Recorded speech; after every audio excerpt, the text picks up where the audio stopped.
Welcome to the latest edition of the LL Spring Sports Roundtable, brought to you by Substitute Teachers Service. Yeah. My name is Mike Gross, and I'm hosting this deal. To my left is Jason Guarente. To my right is Jeffrey Reinhardt. These dudes cover spring sports in the Lancaster 11 League, and we're going to talk about, as we rumble toward the end of the regular season, we're now at a point where there's a lot of playoff implications, or in the case of tennis, there's a lot of playoffs. Oh, yeah. That's your cue, Ryan. Tennis. Make it happen. Way ahead of the game here in tennis. All the LL action is now done. Team champ finished. Lancaster Country Day. This week, the flight, individual, singles, doubles wrapped up. Here are your champions. Tip of the cap, Cooper Lehman, AAA LL champ 3 in a row for the Hempfield Junior. Okay. He beat Zach Kuiper from Ephrata 6-4, 6-1. So Cooper Lehman wins again. Well done. 2A All Lancaster Country Day final. Michael George Ellis wins, beats teammate Carson Weigel 6-2, 6-1.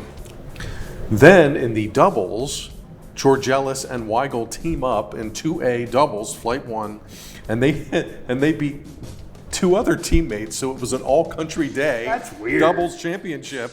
Weigel and George Ellis beat Yanero and Benny, so Country Day wins 2A doubles, flight 1 championship. AAA Lehman sweeps Lehman and Andre Hurst, Hempfield win. They beat the Cedar Crest team. I can never say this kid's name right. I think it's Shkreli from Cedar Crest and Meng from Cedar Crest. So Lehman double dip at LLs. He wins AAA singles and doubles along with Andre Hurst. Congrats to those guys. Next up, they're going to districts. They're jumping in. As we record Wednesday, the District 3 team tournament gets started. AAA, Hempfield's in, Cedar Crest is in, Manheim Township is in, and in 2A, two LLs are in, and they play each other in the first round. Pequay Valley against defending champ, Lancaster Country Day. So Braves and Cougars will meet. Winner advances, losers done in districts. And then I guess next week, district singles and doubles start. Good stuff in tennis. Good luck, LL crew. Okay, Jason, my man. Let's do lax, where we're thundering toward the end of the regular season. Lacrosse, boys and girls semifinals are set for May 10th. Same matchups in both brackets, same seeding in both brackets. Manheim Township won Section 1. They'll play Section 2 runner-up Cocalico. Lampeter Strasburg won Section 2. They'll play Section 1 runner-up Hempfield. Boys and girls, same matchups. Wow. Boys are at Warwick on May 10th, which is a Friday, and the girls are at Penn Manor. So it's down to the final four there, and they seem pretty clearly the best best two teams in each section, at least, from wire to wire. A couple notes on districts. Boys 2A, the only qualifiers it looks like will be LS and Cocalico, who are 2 and 3, so they each have a shot to reach the final, possibly win. 5 teams potentially in boys 3A. Township is 1, Hempfield is 7, and then Penn Manor, Ephrata, and Conestoga Valley are 10, 11, and 12. 12 make it in both the boys and the girls. Girls 2A, only 2 teams again, LS and Cocalico, number 9 and number 11, so not seeded quite as high as the boys are. And in the 3A girls side, Township is the number 1 seed, Hempfield is number 5, so potentially a semifinal matchup there if they were to get that far, and Penn Manor is number 7. Good stuff. It's a stunning turn of events that Manheim Township girls are the number 1 Yeah, seed. and LS and Cocalico have elevated themselves. Big time. Yeah, And that but seem 2A very level. close to each other, Yes, right? yeah. It'll be interesting if one of them could knock off one of the Section 1 teams, or if we get the all Section Right. 1 league championship. Yeah, right. Okay. All right, softball mania. I'm feeling it. We're headed toward, all these teams have 2 or 3 games left, and then a couple days after that, the league playoffs start.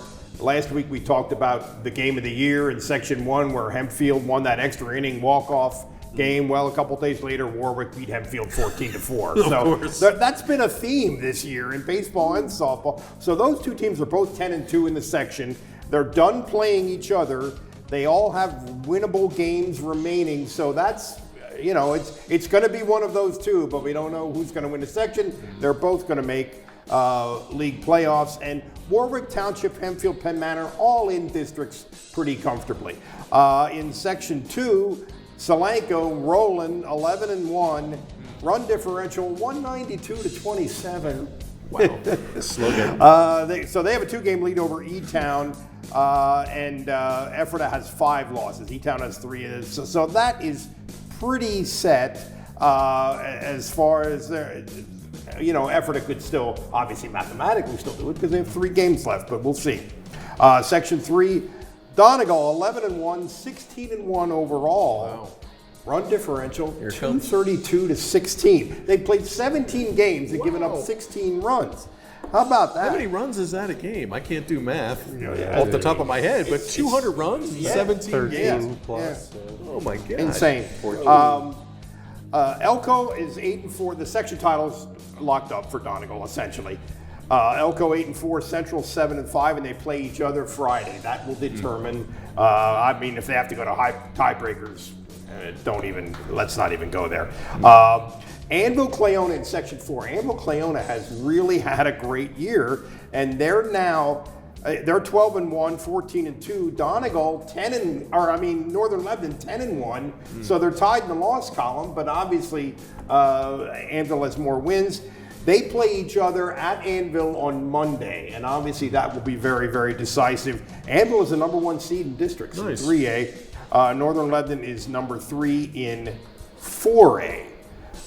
Again, all these teams have 2 or 3 games left. Some of them have non-league games left. In a couple of cases, the district schedules and our schedule aren't quite the same, so I'm not sure about 100% accuracy, but that's where we are, thundering down the stretch here in softball. Fabulous. Volleyball? Volley. Anyone? What's volley, my man? Nitty-gritty time in volleyball. Week and a half left. Thursday matches, and then next Tuesday and Thursday. And then the LL semifinals are the following week. Section 1, all tied up. What a race this has been. Hempfield and Warwick, both at 8-2. Tuesday night in Lidditz, in the sweltering gym at Warwick. Hempfield wins 3-2, comes all the way back. 2 of the sets were 28-26, ended up going 5. Wow. Best match I've seen this year. Just great. It was so hot in there, and for those kids to still be diving around and jumping like pogo sticks in a 5th set 2 hours later was amazing. Great volleyball. So Hempfield and Warwick are tied. Warwick's going for its 3rd section title in a row. Cedar Crest still in it at 6-3, so they're just a game back, alone in 3rd. Big match this week, Thursday night. I will see you in Neffsville. Cedar Crest at Township. Crest needs to win to stay in it. Township's been pesky. Next week, Tuesday, Penn Manor, Warwick. Penn Manor in line for districts. Big match against Warwick. And next Thursday, Cedar Crest against Hempfield. So Hempfield and Warwick still have to maneuver their way here to the finish line. We'll see if they're tied in the end. We'll see if Crest can somehow jump in there in Section 1. Section 2, Manheim Central, number 2 in the state, still in AA. 10-0, they've clinched a tie for the championship. Barons finish up against Lebanon and Garden Spot. Cocalico alone in 2nd. Eagles are 7-2. They play Garden Spot, Ephrata, and E-Town. Cocalico needs to go 3-0 and hope Central loses twice. It's not going to happen. I'm sorry, Manheim Central's fantastic. They could clinch. No need to outright apologize. here. Yeah. Barons they're fantastic. District 3, 14 teams get in 3A. Warwick, coming into last night, was number 1. They fell to Hempfield. We'll see if that changes. Hempfield 7, Crest is 8, Penn Manor is 14, and the bubble team, District 3, 2A, 12 teams get in.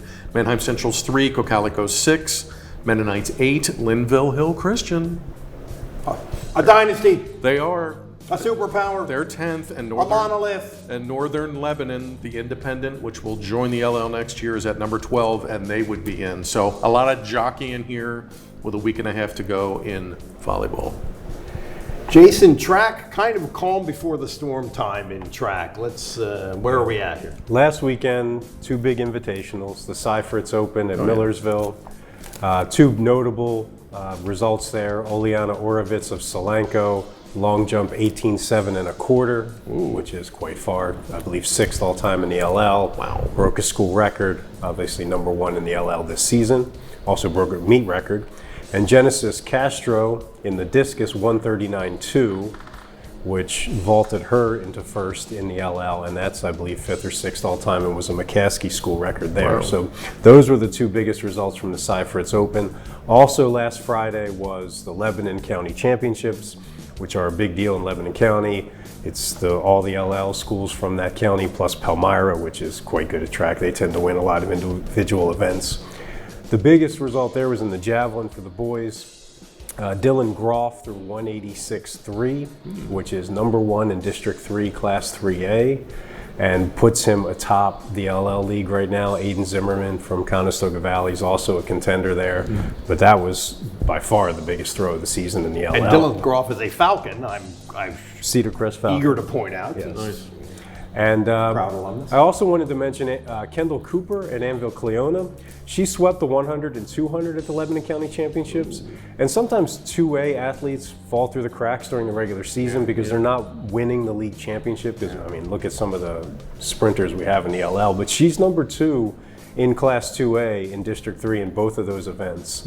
So, I mean, Alexis Hardy at Wyomissing is fantastic. She's probably the favorite, but Kendall will end up on the medal stand probably at District. So that's a name to watch. And Mackenzie Stelmach of Anvil Cleona is the number 1 seed in 2A in the 3200. So that's another name that hasn't been, at the front of the list. But at District, she'll be there. She'll be one of the top contenders in her classification.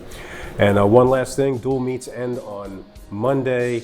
The biggest dual meet of the season is always on the last day, and that is Cedar Crest against McCaskey at Cedar Crest. Winner will take both the boys and the girls Section 1 championship. If you're breaking McCaskey program records, quantify that for me. Well, she also broke it by about 6 feet. Yeah. Wow. Yeah, that's a monster throw, and it's a huge PR. And throws are funny. Some days, man, it just clicks. And that's true. You can make 15-foot increases if the weather's really right, true. and especially in the discus and shot put because of the spin, and it just all falls together. So that was huge. Lancaster Catholic's Margaret Vila, 134.2, is the favorite in Class 2A. In the discus. She was, I believe, second place last year. So she was the front runner in the league until Genesis had the big throw on Friday. Thank you, Jason. All right, very good. Big Hardball. stuff coming in track. Yeah. Hardball. Hardball. Let's do a little hardball. We're at the same point in the season that we were in softball, but there's more head-to-head still to come that's going to be decisive as far as the sections and stuff. Section 1, Hempfield 10-2, Penn Manor 9-3, Township 8-4, and they all play each other at least once. Hempfield, obviously. It's kind of up to them. I think they've been the best team in our league all year, but it's still up there. It's still out there to be decided. But one of those teams obviously is not going to make the league playoffs. They're all in good shape for districts, and Cedar Crest has a chance to make districts in 6A as a 500 team. That's Section 1. Section 2, Ephrata has really taken control of this one. They're 11-1, 12-4 overall. The battle there is for second place between LS and E-Town, and LS is at E-Town today. So that's gonna be a big one there. But those teams have 3 games left. I mean, so there's still more to be decided. Section 3, again, Donegal virtually clinched it. They're 10-2, 13-4 overall. Garden Spot, Manheim Central with 5 losses. Elko with 6. Those teams are Manheim Central at Elko. That's all coming up. So there's a lot to be still decided there. Section 4, Northern Lebanon, 11-1. They bounced back from, I saw them play at Peckway last week. Terrific game. Peckway beat them 5-4. That's their only loss, obviously, in the section. Peckway is 9-3. And they play all 3 of the other contenders, which are Anvil, Lancaster Catholic, and Northern Lebanon in their 3 remaining games. So tough road to hoe for them, but they are 2 games clear of Anvil, Cleona, and Catholic, who have 5 losses in the section. So Anvil is the number 2 seed in 3A.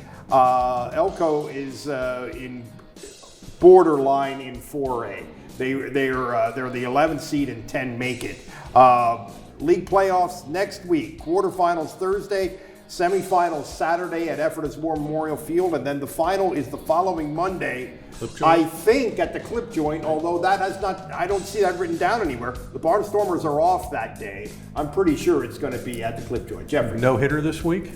No hitter by thank you, Ryan. Sure. Miles Furlong of Peckway Valley pitched a no-hitter on Senior Day. I think it's the first complete game by one guy, no-hitter in the league this year. Peckway's got a good team. They got a good ball club. Do you want to jinx anybody this week while you have the floor? No, I do not. I've set a nasty precedent in that regard. You guys want to jinx anybody? No, I'm good. No. I think we're done. All right, this has been the LL Spring Sports Roundtable, brought to you by Substitute Teachers Service. My name is Mike Gross. For Jason, for Jeff, we'll see you next time.